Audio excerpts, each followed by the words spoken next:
welcome back. This is episode 4 of Adulteen. Today I have a special guest. Her name is Alexa Green. Go ahead and tell them a little bit about you. Well, hello. Like she said, my name is Alexa Green. I am a senior here at Xavier University of Louisiana, graduating, in like 10 days, with a degree in mass communications and a minor in political science. Mm-hmm. Yeah. And what year were you born? 1999. Okay. So today we are going to talk about the fashion industry. Specifically, we want to get into just the evolution of fashion. So when I think of 2000s fashion, I think immediately low-rise jeans. What about you? I absolutely hate low-rise jeans. I go on rants about low-rise jeans at least once a week, the minimum. But when I think about 2000s fashions, you can really kind of separate into two different things. You can either put into Disney Channel original movie, I guess you can say premiere couture, which is a lot of layering of leggings, skirts, somehow that shimmery little what they call scarves, boas, all of that. And then you also have Destiny's Child, which is what a lot of kids nowadays try to consider as 2000s fashion, but that's more of when I think of black 2000s fashion, more I wouldn't even consider it Y2K, because Y2K is more of cyber, but Right. And also, thinking about what boys would wear and just, the whole swagger, I need, Soulja Boy era, the baggy clothes, the sunglasses, but when you write I know on it or something. And then also that. guys have Janko jeans, which were the disgustingly overly baggy jeans. Those are sadly coming back in style. Yes. Or I remember the brands I would think of Baby Fat. Right. I think of I used to wear some South Pole. Yes. I'm thinking of another one. Y was really big. Yeah. Yep. But I would wear the coats, puffer coats were in. Yeah. With the fur rim. Yep. And the first person I think of is I think of what's her name? The one that do the song with Ja Rule. Please don't ask me to think about Don't it. I'm not the one. I'm so bad I can't think of it. I know who you're thinking about, but Ashanti. That's it. Yep. See the Ja Rule. That's embarrassing. But thinking back on the fashion, how do you remember how you were dressing? So my mother has always been a fashion icon, and her whole her whole thing has been, dress to impress. You never know who you're going to meet. Mm-hmm. So as a child growing up during that era, she was very heavy into us matching. So we had matching Baby Fat tracksuits. We had multiple photo shoots of us just matching in unfortunately low-rise jeans. Again, what are they called? The platform flip-flops. All of that. But it was a lot of tracksuits, flip-flops, overalls, I guess you could say at the time, more as a child. I mean, you revert into your childlike ways the older you get. I'm back into my overalls phase. And then, around elementary school of that era, I guess elementary school starts to become, the 2010s, but the little kids were really wearing, keyword there's little kids, because they don't really wear this anymore, a lot of Justice. Oh, yes. Limited 2. Yes. And my mom stayed me in Kids Gap and... The Children's Place. Yes, the Children's Place. I had a puffy, reversible, pink furry jacket from the Children's Place that came with a matching teddy bear, and you could not separate Not the a matching teddy bear. Yes, Children's Place. Oh, my God. So also when I think about 2000s fashion, I think about makeup, and the first thing that comes to mind is, again, the eyebrows. Is back in the 2000s and 90s, they were super thin, and it had the little bulge right at the little tip. Yeah. And then compared to 2010s and kind of now, people are trying to embrace thicker eyebrows. So I don't know. What do you think about that? Okay, so the thing is, I've never really been a makeup person just because I unfortunately do not have steady hands. I've tried, I've watched all the girlies. It just never worked for me. But I did notice the whole thin eyebrows and then them kind of coming back now, them being thicker. Because I think the person who made thick eyebrows mainstream, at least in my eyes, was Cara Delevingne. Back in, I don't know, whenever that huge, One Direction era was. It was 2013, 2014. Everyone wanted, Cara was that it girl of the models. So everyone wanted to match her eyebrows. And I was like, okay, thank God, because now I'm at the age where I'm getting my eyebrows done. I don't have to worry about making them thin to that nature. So I find it quite interesting because they basically did not have eyebrows for a long time. And, no. those who tried to kind of fit in with that era now literally have no eyebrows to participate in this new era of having eyebrows. Yes. I think I first noticed it like when I used to watch a lot of makeup tutorials in like 2015, like when I was in high school and middle school. And the first person I used to watch was like Patrick Starr and Manny MUA. And they would definitely have the Instagram brows. It was always thick, and my eyebrows are thick anyway. So I was like, okay, well, this is I can catch on to this trend. I can't do the thin things. That's not gonna work for me. But yeah, I remember that. And then getting into that, I think about the little emo girl phase and their makeup, super dark. Thinking about Avril Lavigne. And then some of it would be like cartoonish, so you could put in like Cartoon Network, you could put in whatever anime they were watching. But I remember that, just the whole emo phase in general. Yeah, so what did you see? See, when I think about like that phase, because that's more of like, you know, the emo phase and slowly turned into the pop punk phase and everything with, you know, like Pierce the Veil, Sleeping Sirens, 5 Seconds of Summer somehow fitting into that. And the girlies with the makeup with that was a lot of like, darker, like you said, eyeshadows and like the slits in the eyebrows and everything to that nature. They were a really cool subculture that, you know, now they're slowly coming back, but in like a weird way. And, yeah. So why do you think that style was so popular then? I have to just say probably because it was different. You know, everyone always has an individuality complex that they try to disguise in some sort of way. So, you know, the Hot Topic kids were the it girls of their time, and like the weirdest, and what people would quote as a weird way, I always thought they were quite interesting because I had a fear of Hot Topic at like 8, only for me to be going in there and having like the membership card at 14. So, you know, life comes at you in full circle. Yes. But I mean, it was a quite interesting time. But I don't think a lot of people realize when it comes to fashion how much, especially nowadays, the internet takes into play with things. And of course, as we all know, like fashion goes into a cycle. Everything's always going to be recycled in a certain point or time.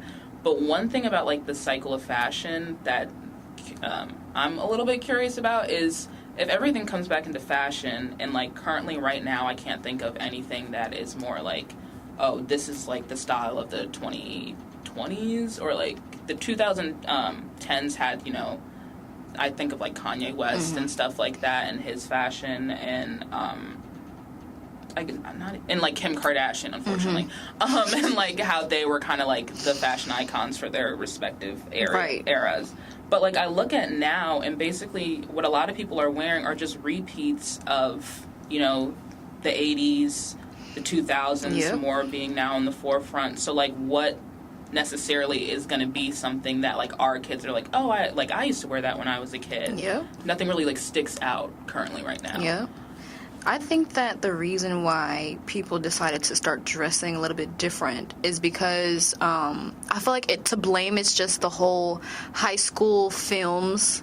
Just the, you know, there's always the little quirky girl, and then there's that one girl that's like the nerd, but she's kind of, you know, off to the side. She's different. I feel like I want to be a main character. So I'm going to dress like that so that way I can feel different, so I can feel confident. If I don't dress like the little cool girls, then maybe I'm going to be the cool one. Maybe I am my own main character. So, given that, another thing that is really, really important, I think of when it comes to 2000s fashion, is just body standards and beauty standards. So when you think about that, what's the first thing that comes to your mind? So I recently started watching America's Next Top Model for the first time. I grew up in a house that did not have TV, so I'm slowly getting into TV shows that were popular during a time I should have been watching them. And one thing that sticks out to me is the fact of what they considered plus size then being literally like the normal standard now, or just like what natural bodies look like. Because there was one episode, the judge's name was Janice Dickerson. I don't care if I butcher that lady's name. She deserves it. But basically, she was trying to say this one lady was too fat and too old to be America's Next Top Model. She was like, she needs to be working in like a car factory or something to that nature. The woman was 5'10", so she was model height, and she weighed 165. And on top of that, I'm going to add the fact that she was black. And as we all know, Of course. BMI and all the other stuff doesn't necessarily, like, work for everyone. Of course. Because they're trying to fit us into this mold of, like, basically, like, European beauty standards and how they are literally built different compared to the way black and brown and all those in-between bodies are built. So you're calling a 26-year-old woman, grown woman, let's add that on the fact, plus size. Tyra's like, yeah, well, plus size is in. 165 pounds is not plus size for someone who's 5'10". Not at all. If she's plus size, Morbidly obese. I'm big. Like, ain't no way. Exactly. I was staring at my computer like, what is this? And it's interesting to see how, like, back then, everybody wanted to be skinny. Right. They wanted to have rock hard abs all the time. Because that's why that's how the low-rise jeans came to play. You had to have the abs to match. Right. And so now it's interesting to see how that has flipped, meaning that everybody wants to be more curvaceous now. Right. Everyone wants to have a bigger booty. Everyone wants to have bigger breasts. Fuller lips, all that. But it was interesting to see how just back in the day, like, they would like discriminate against black women for already having those curves. Exactly. But now everybody wants them. Exactly. But then at the same time, they want you to kind of have, like, okay, you need to have a big butt, big boobs, no stomach at all. So I'm like, how do you want someone to basically have, like, a 35 waist, but their stomach needs to be, like, what, 10 inches? Like, and that might sound like something that's not even real. Exactly. Like, I'm not going to walk around looking like a Tim Burton character. No, but let me tell you, I'm not even going to lie. Megan Thee Stallion... Yeah, she's able to do it, but she's Texas What? made. Houston people are built Like, different. it's crazy. Like, she's all natural, and it's crazy because before she even started working out, she was already built like that in high school and middle school. Like, that is insane. Exactly. Not everybody's blessed like she is, But there's also a thing with Megan that I've noticed, that even though everyone loves and admires her body, at the end of the day, she's still... I was reading something about the fact how, like, black women don't get the opportunity to be seen as glamorous. Like, you know, you have people like Megan Thee Stallion, and they compared Megan Thee Stallion and Michelle Obama, and, like, their figures, and they're more muscular women, and they're both tall. And they're like, yeah, but people keep on trying to call them manly. They try to call them, like, gorillas, like, the whole 9 yards, just because of how they are built, and the fact that then you bring colorism into that. Megan's built like that, but no one ever calls Beyonce manly. And no one ever calls, I don't know how to name it. Is it Sweetie? No one ever calls her. Well, I think that's also because of colorism. Exactly. It's because they're a lighter skin, so they already have that privilege, and let them slide for whatever. Exactly. And that's the one thing I can say that has carried on from 2000s fashion industry is colorism. Right. But I don't think colorism is ever going to die. Never. So... Free my people. Yeah. Yeah, honestly. But, just looking back on it all, like, how do you think that the fashion industry in the 2000s has really influenced your life now? I definitely would have to say it influenced it. I like the fact that, well, platform-wise, as a person with who's short, unfortunately, naturally, I have to give it to the 2000s for bringing, current day, bringing back platform shoes and everything like that. But even though I'm, like, technically I wouldn't even know. I technically am considered a 2000s baby. I, like, personally heavily take after 90s and 80s fashion just because, like, one, I wear a lot of my mom's old clothes, so those are always in rotation for me, and I just liked how the patterns were also, like, mute but also bold at the same time and a little bit different. But one thing that I like, looking back at 2000s fashion, I find it very funny how now it's kind of being whitewashed. A lot of the trends that were started at the time are now being carried on by, like, suburban white girls on TikTok and YouTube and everything like that. And people are like, oh yeah, this is like Y2K, this is 2000s Yeah, everyone fashion. wants to wear Air Force Ones now. Right. And they want to wear the fitteds. Yes, the old brands, Baby Fat. They trying to bring back, what's the one that was made by Kimura? That is Baby Fat. Baby Fat, yeah. So, they're trying to bring it back, and I noticed they were trying to put it in, like, this little thrift shop. Right. Pop-up shop. Yeah. Which is interesting because they're capitalizing off of the old, like, black culture, but literally, like, today, people who need to access clothes for cheap at thrift shops can't even do that because they're trying to make it Right, and like I was literally just talking about how thrift culture has really been gentrified over the years. Absolutely. And there's no issue with like everyone thrifting, of course, because you can't stop anyone from doing that. It's a reliable source for people. The issue is when you have people going in there, buying stuff in bulk, and then trying to resell it on sites like Depop and Poshmark for so much more money, and then going into areas, especially lower income areas, where these resources are needed for them. Like, I get the whole, like, Caucasian girls being quirky and going thrifting, and no one's upset with them over that. It's the issue of, you're going in here, you have 2 baskets full of clothes that you saw was cute. Other people also probably thought that was cute too, and you're selling a shirt that was probably initially $1.90 online for $35, $50 up. So and you know what? The first thing I think about reselling is like I think about shoes, and how it is so annoying that at least I want some Jordan 1s. I really want some Jordan 1s, but I cannot get any because people are reselling them to be like at least $300 and up. Like, you can get a car for the price of Jordan. Yes. Like I'm not about to drop $300 plus on some shoes when I can buy a wig for that. Hello. And the thing that's insane about, again, these are all things that were very big in black culture. Like, Nelly was the one. Was it Nelly who put Air Force Ones on the map? It was Nelly who put Air Forces on the map.